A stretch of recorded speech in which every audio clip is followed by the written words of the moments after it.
University. Government at level school and fill out lectures in this board.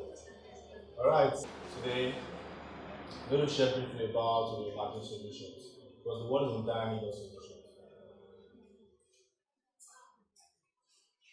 But we have these treasures in jars of clay. That's a very popular quote from one of the most renowned Asian religious leader called Apostle Paul. In his writings to the church in Corinth in ancient Greece. For me, since I discovered this words some years ago, it actually changed my mindset about how I analyze seemingly unpromising situations. These words open me up to possibilities that whenever I see somebody, I look at them for not just who they are currently, but for who they can become, and most importantly, for the leader they can become. In the last 8 years, I've been working designing programs and platforms that are actually bridging the gap in leadership and technology for the development of communities, both in Africa, in Nigeria, and in some part of Africa. From starting the blog that teaches about leadership to organizing conferences across campuses in Nigeria, to even working with social sector leaders, helping them understand how technology can help them make their work better. But even though I've been working for 8 years, my story didn't just start like that. So I'll give you a brief into my childhood. So from my early days in high school, I was very timid and I had a poor self-image. And so I never saw myself as being good enough. And this resulted to me being victim of bullies. And imagine a young Abraham, slim and tall. And most likely, I'm being bossed around by a short dude. It was extremely frustrating and humiliating. But it was because of the image I had in my mind. And so, to make up for these weaknesses, I was very aggressive, and I was very violent, and ended up picking up habits just to cover up my weaknesses. Long down the line, I felt lost, lonely, ended up in depression. Apparently back then I didn't know I was in depression, but I knew I was constantly sad. And so that affected my grades down the line. But on graduating from high school in 2010, I wanted to make meaning out of my life. I'm like, okay, Abraham, you can't continue living this way. So I wanted to make meaning out of my experiences. I wanted to understand what I was going through. So I began reading faith books and religious books in my dad's library in our house. And while reading those books, my fascination, my discoveries were really fascinating. Understanding myself more, understanding why I was doing the things I was doing, understanding how my image, my self-image was affecting the result I was producing. And so in that fascination, I really wanted to share with my peers, I wanted to share with other teenagers that I knew we were going through the same thing I was going through. And so I created a Facebook group in late 2010 called Royal Youth Forum. And what I was basically doing on that group was just sharing anything I learned, I shared with the group.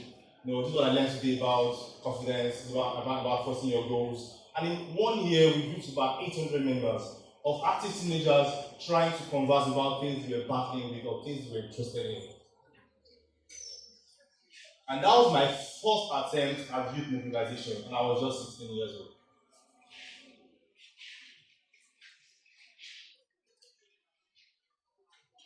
But one day I was going through Facebook and I stumbled on a link.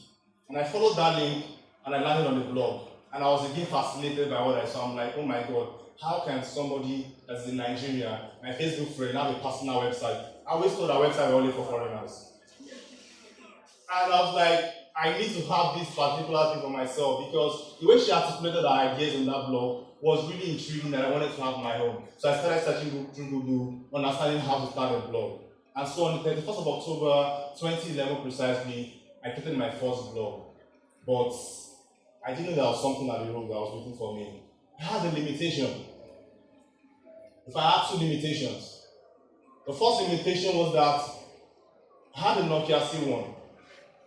And that Nokia C1 was about 10,000 naira when I bought it. Was about 16 MB RAM. Can you imagine? 0.5 megapixel camera. And the battery was like, I don't know. And so, how can I run a blog on that kind of device?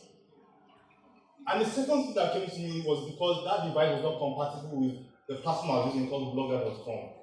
I couldn't use the post editor to write properly. My second challenge was that the blogger platform I was using called blogger.com was limited in design and functionality, except I paid for premium features, which I couldn't afford. So I had to resort to one thing. The first thing I said to myself was that if I cannot afford this, I'm going to learn how to do it. So I started learning how to design and code myself.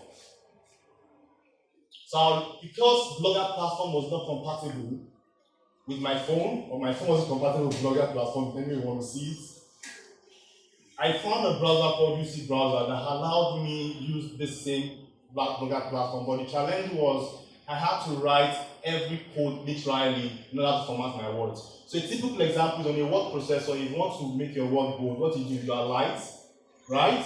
And you click on bold. But on that mobile phone, I couldn't highlight and click on bold, so I literally had to write the HTML code for how bold should be for every word. I literally had to write every code for how to make a link work. And so that was my routine for 2 years, trying to shape my ideas to the world using what I had in my hands. Until my second year in university, when my dad bought me a laptop and I was freed from that, I won't call it bondage, but that experience. Interestingly, I wrote a lot of articles right at that corner of this wall. And so, using my blog, Citizen Life Journal, I was able to teach about leadership through writing and podcasts to young people. And in the space of 5 years, we were able to reach about 50,000 readers, about over 520,000 views across 37 countries in the world, who were actively reading the things I was writing that started from the experience I wanted to share in the beginning. And so you're wondering, to some people, 520,000 views is so little compared to other Nigeria and Ikeji and bigger blogs. But for my first brainchild, for the very first thing I built, it was the most amazing thing I've achieved because I knew where I was coming from. Remember the timid and bullied guy. And so you'll be asking me, what does all this story I'm trying to tell you pass across to us? The first thing I can tell you today that I know for sure is that you can always knock yourself to relevance. Literally knock yourself. That's what I say, knock yourself. But amazingly, by maximizing my so-called Nokia phone that was just 10,000 naira my mom bought for me, and learning how to optimize what I had at that time per season, and learning how can I make things better what I have come this far. And so you have enough in your hand at any point in time to create the change you want. At least it can take you a step up the ladder. The second thing I want to tell you is that we need to ditch the false fulfillment paradigm. New media, mainstream media paints a picture of how your exciting your life can be by how much you do, how much you acquire. So you want to get the best, you want to get the best things. And you believe that to get the best out of life, you need to acquire things. Meanwhile, fulfillment in life doesn't come from acquiring things. It comes from discovering the treasures in your jar of clay and sharing it with the world. The third thing I want to share with you today is that technology is not or doesn't always equal progress.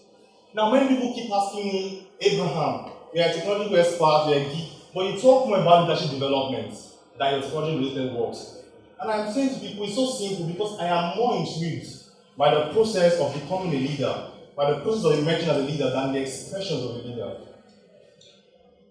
Causing change globally. Today I lead an organization with over 60 volunteers. We are causing change globally in relation to the Sustainable Development Goals. All started from an experience in 2010. And so, my call for you today is for this. Let us begin to reimagine solutions. Or better, let's begin to reimagine ourselves as a solution that the world needs. Because I believe that for us to increase the rates at which we drive change the world, it requires collective effort of everyone. Not just collective effort, it requires that you place demand on yourself.